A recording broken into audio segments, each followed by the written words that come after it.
ప్రతి ఒక్కరూ అభివృద్ధి చెందాలనే ఆలోచనతో కేంద్ర బడ్జెట్ రూపొందించారని కేంద్ర విమానయాన శాఖ మంత్రి రామ్మోహన్ నాయుడు తెలిపారు. మన ఆర్థిక వ్యవస్థ వేగంగా వృద్ధి చెందుతోందన్నారు. ప్రపంచంలోనే భారత్ నిర్ణయాత్మక పాత్ర పోషిస్తోందని చెప్పారు. భారతదేశం అనేది ఒక యువ దేశం. అటువంటిది మన యువతీ యువకులకి అత్యంత ఉపయోగకరంగా ఉండే విధంగా ఈ యొక్క బడ్జెట్ని రూపకల్పన చేయడం జరిగింది. జాబ్ క్రియేషన్, మ్యానుఫ్యాక్చరింగ్ సెక్టర్ కానీ, లేకపోతే ఎంఎస్ఎంఈ సెక్టర్ కానీ, లేకపోతే సర్వీసెస్ సెక్టర్ కానీ, సర్వీసెస్ సెక్టర్లో ఉన్న ఐటీ సెక్టర్, టెక్నాలజీ, యానిమేషన్, ఇలాంటి ఎన్నో సెక్టర్స్ ఇవన్నీ కూడా తీసుకుంటే మన దేశంలో ఉన్నటువంటి యువతీ యువకులు రేపు ప్రపంచంతో పోటీ పడాలి.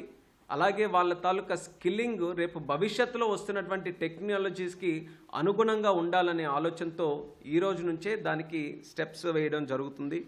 అలాగే ఆంట్రప్రినర్షిప్, కొత్తగా ఎవరైతే స్టార్టప్స్ పెట్టాలన్నా, లేకపోతే ఇండస్ట్రీస్ కానీ కంపెనీస్ స్టార్ట్ చేయాలన్నా, కొత్త ఐడియాస్తో ఏదైనా ఒక ఆంట్రప్రినర్షిప్ ఐడియాతో ముందుకు వెళ్ళాలన్నా వాళ్ళకి కూడా ఊతమిస్తూ బడ్జెటరీ సపోర్ట్ కానీ, లేకపోతే రెగ్యులేటరీ సపోర్ట్ కానీ, లేకపోతే స్కిల్లింగ్ అండ్ ట్రైనింగ్ కానీ, వీటిని కూడా ఈ యొక్క బడ్జెట్లో పొందుపరచడం జరుగుతుంది.